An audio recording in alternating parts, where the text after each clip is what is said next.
Oui, salut mes chers bien-aimés, bonjour à vous, j'espère que vous allez bien et que ce temps de confinement pour certains se passe bien et que vous ne craquez pas trop. Ce matin, j'aime bien ma phrase que Dieu a renouvelé ses bontés encore ce matin. C'est une vérité absolue. Tant qu'il y a la vie, tant qu'il y a le souffle de vie dont Dieu nous garde encore en vie et nous donne la possibilité de lui être agréable par sa seule grâce. Est-ce que tout va conforme selon ce que nous voulons toujours? Non. Mais en toute chose, nous devons apprendre, peu importe le vent, les temps et les circonstances, savoir dire juste merci à Dieu pour toutes choses. Selon ce que la Bible dit dans le livre de 1 Thessaloniciens 5,15, je vais le lire pour vous. Exprimez votre reconnaissance en toutes circonstances, car c'est la volonté de Dieu pour vous en Jésus-Christ. Exprimez votre reconnaissance en toutes circonstances, car c'est la volonté de Dieu pour vous en Jésus-Christ. Ephésiens 5,20. Remerciez constamment Dieu le Père pour tout au nom de notre Seigneur Jésus-Christ. Pourquoi le Saint-Esprit a-t-il inspiré les apôtres pour écrire ainsi? C'est parce que la reconnaissance envers Dieu nous ouvre les portes, même lorsque les choses ne vont pas toujours comme nous souhaitons. Face à ces temps aussi, nous devons apprendre juste à dire merci à Dieu parce que nous avons encore la vie. C'est vrai que nous sommes dans le dernier temps, c'est vrai. Nous ne savons pas quel jour le Seigneur reviendra, dans 5 ans, dans 10 ans. Mais ce qui est sûr, les temps sont mauvais, donc nous devons racheter les temps.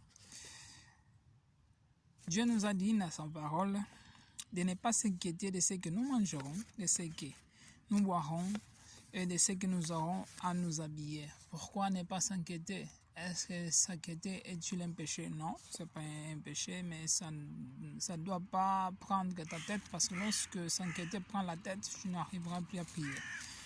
Donc c'est pour cela que Dieu dit, venez à moi vous tous qui êtes fatigués et chargés, je vous donnerai des repos. Il a dit, ne vous inquiétez de rien, mais en toutes choses, présentez vos besoins à Dieu par des supplications et des actions de grâce. Donc, Dieu met supplications et actions de grâce. Toujours reconnaissance. Reconnaître déjà donc la seigneurie de notre Dieu. Et Dieu nous dit de ne pas s'inquiéter de quoi manger, donc de quoi boire, car ce sont des païens qui s'inquiètent pour cela. Mais notre Père qui est dans les cieux, il connaît nos besoins avant même que nous demandons, même si il ne nous exempte pas de demander. Il faut toujours demander, mais avec action de grâce. Notre Père connaît nos besoins et il pourvoira, selon sa bonne volonté.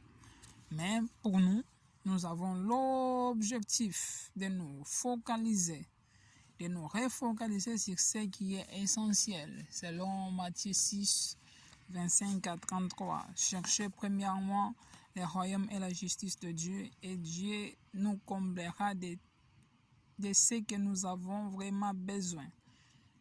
Nous devons chercher à développer notre intimité avec lui, nos intérêts pour lui et faire ce qui est juste aux yeux de Dieu et qui mieux que le Saint-Esprit pour nous aider à marcher dans ce chemin. Donc nous devons apprendre à développer notre intimité avec le Seigneur, nous concentrer sur ce que Dieu veut par sa seule grâce et par sa seule puissance. Et le reste, Dieu nous donnera assurément ce que nous avons besoin. Donc, voilà, bien-aimés, la fin de l'année arrive. La fin de l'année arrive et les grands temps ne sont pas...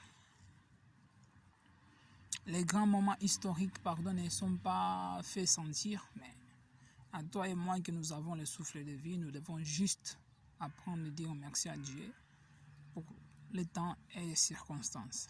Voilà. Donc, je te souhaite vraiment une bonne journée.